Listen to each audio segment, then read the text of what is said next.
I still remember the night my mother said it, her voice sharp, her eyes firm. She's pregnant now, she told me, and she needs her own place. Your country house will do. We'll sell it for her apartment.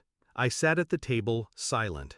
The way she said it wasn't a suggestion, it was a decree. My father didn't argue, he just stared at me, waiting for compliance. My sister, hand resting dramatically on her stomach, looked away as if ashamed, though I knew she wasn't. That house wasn't just wood and walls, it was mine, my only inheritance from my grandfather, the one man who'd ever seen me, the one man who hadn't treated me as disposable. And they wanted to trade it for her? At first, I tried to tell myself it was just talk, but the whispers grew. Calls with realtors, papers on the counter, my mother's hushed excitement. And one night, I caught my father measuring the living room, running his hand along the walls like he already owned the place. That was when the truth sank in. They weren't asking, they were taking. The betrayal burned, but I didn't lash out. No screaming, no pleading. I had learned long ago that emotions fed them power. Instead, I grew quiet, calculating. I started digging through old records, ownership papers, deeds, every dusty file my grandfather had left me. And with every page, my mind sharpened. The house was fully in my name, no joint claim, no loophole for them to exploit, which meant one thing. Their plan depended on my silence. They thought I was weak. They thought I'd give in. They thought wrong. The plan formed piece by piece. First, I called a buyer, a man my parents feared, though they never said his name out loud. A retired colonel turned developer, sharp, ruthless, and very protective of what was his. He had been circling the property for years, waiting for me to sell. So when I called, he didn't hesitate. Cash, immediate transfer, ironclad contract. By the end of the week, the deed was gone from my hands, tucked safely into his vault of assets. I signed without a word to my family, without a hint of hesitation. And then I waited. 2 weeks later, my father made his move. It was late evening when my phone rang, the caretaker of the country house. His voice was shaky. "Your father, he's here. He broke in." I didn't rush. I didn't even speak. I simply hung up and let the moment stretch.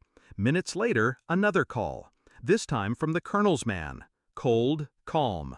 "We've got him." By the time I arrived, the scene was already painted. My father stood in the living room of what he thought was still mine, his face red, veins bulging, caught like a thief. And across from him, the colonel himself, impeccably dressed, hands folded behind his back, eyes locked on my father with the quiet fury of a man whose territory had been violated.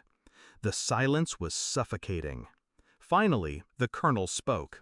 "This house isn't your son's anymore." His voice was low, steady. "It's mine. You broke into my property." My father's face drained of color. That was when I stepped inside. Calm, controlled. "Dad," I said softly, "what are you doing here?" His mouth opened, but no words came. My mother, beside him, trembled. My sister clutched her stomach, pale. I let the silence strangle them before I added, "I sold it, weeks ago." Their heads snapped toward me, eyes wide, betrayed not by the sale, but by the fact they hadn't seen it coming. The colonel turned his gaze to them slowly. "You see, I don't tolerate thieves." It was a masterpiece of timing. Every step, every choice had led to this.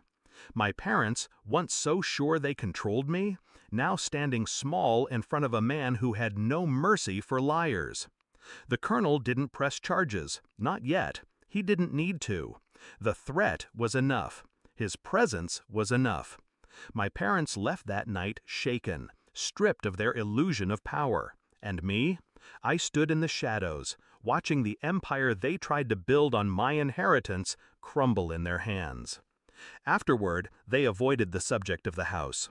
My mother never mentioned apartments again. My father never dared raise his voice.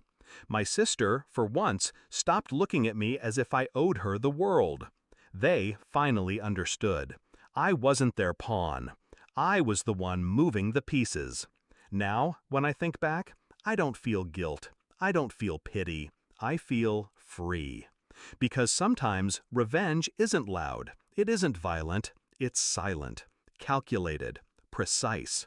And the sweetest part isn't watching them fall. It's making sure they know I was the one who cut the ground from beneath them, while smiling as if it had been inevitable all along.